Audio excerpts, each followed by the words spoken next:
never in the history of humanity, have such gigantic resources devoted to developing the next generation's minds.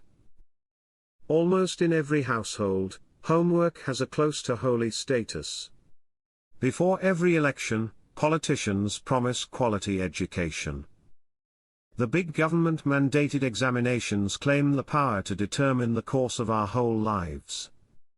After such investments, it may feel like there is simply nothing left to live for if the grades go wrong. But few people question the fundamental subjects taught to us at school. Almost no one asks what the place of calculus, the history of any state, or the poetry of any poet in our daily lives. As a result, the debate is overwhelmingly focused on how best to deliver an education to children, not what they should be educated in. Any visiting alien would be surprised by the technical skills or memorization of facts we are taught at educational organizations. Later in life, we figured out that the primary subjects we had to learn were the emotional dimensions of our own lives. From the beginning, the school system has a very subtle but clear message for us: we know what is good for you. We'll look after you. If you follow our rules, you will thrive. The exams are fundamentally accurate. The authorities have worked out the ultimate test of your value. You are what you score. In other words, the school is the ultimate arbiter. It can take a very long time until a more complex moral emerges. Those who do best at school do not, over the long term, necessarily do well in life. And vice versa. The former stars who once knew precisely how to score highly in papers may now be questioning the path they took. School curricula are not engineered based on close study of the determining ingredients of fulfilled adult lives. Historically speaking, they were intellectually influenced by a range of slightly random forces: curricula of medieval monasteries, the ideas about fact-based learning of some 19th-century German educationalists, and the emphasis on grammar and logic of the ancient Greeks. But it does not mean that all we need to do to succeed in life is angrily fail at school. It means that a good life requires us to do two relatively tricky things: know how to avoid needless fights with authority, and simultaneously never to believe too blindly or too passively in the long-term validity of everything we're asked to study. First and foremost, a school worldview inspires a belief that those in authority know what they are doing and that one's task is to obey.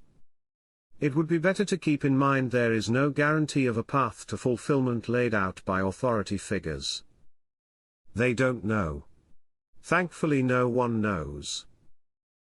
In reality, they teach us everything other than the two skills that in many ways decisively determine the quality of adult life: knowing how to choose the right job for ourselves and knowing how to form good relationships. Schools teach us to forget or ignore the clues our boredom offers. But our boredom is a vital tool. It tells us what is slowly killing us and reminds us that time is short. Our first years begin with extraordinary care by the people surrounding us. At least two people are ready to wipe away our saliva. But it isn't just at home. At school, the best teachers encourage us when we find something difficult, or they are trying to understand we might be shy. Then, of course, we grow up and face up to the fact that we exist in a world of astonishing indifference to almost everything we are, think, say, or do. When we wander the city's streets, we realize how negligible a thing we are in the wider scheme. No one in the crowds we pass knows anything about us.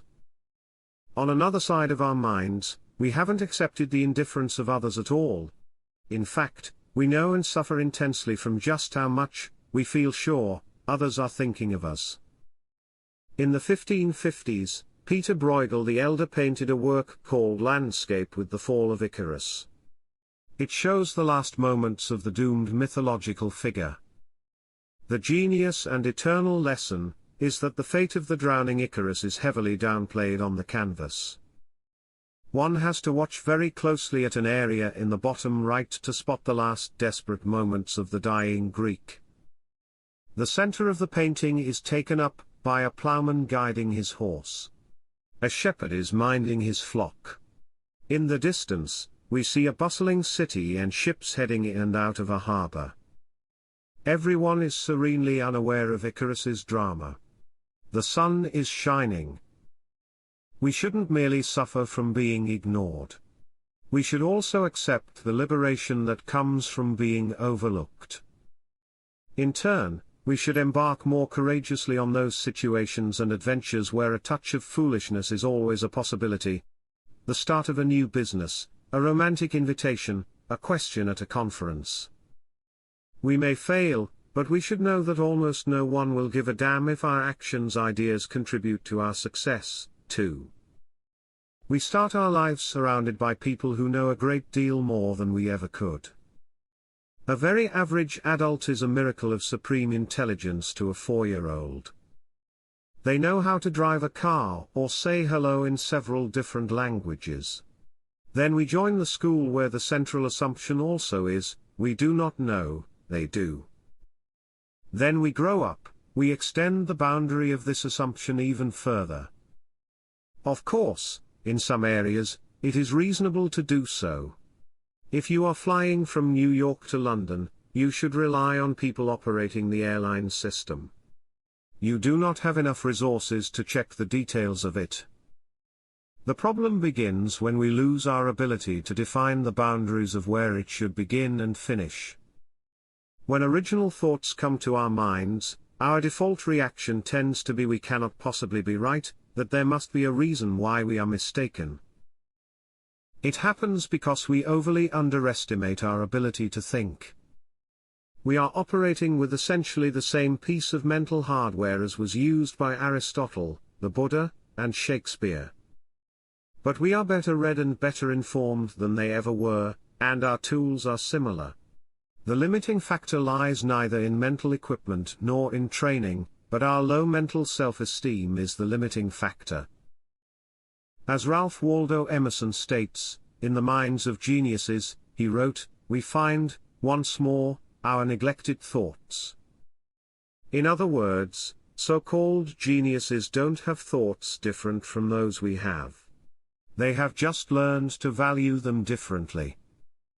The way we marry, the education of our children, the way we structure financial rewards, our advertising approach, the way we report news, all these aren't founded on inviolable laws of nature, all might be ripe for questioning and improvement. To give our minds the true respect they deserve, we may need to learn to be a little less respectful of the minds of others. We might even need to be somewhat rude. The 19th-century German philosopher Arthur Schopenhauer argued in favor of assuming that everyone we meet is pretty much an idiot.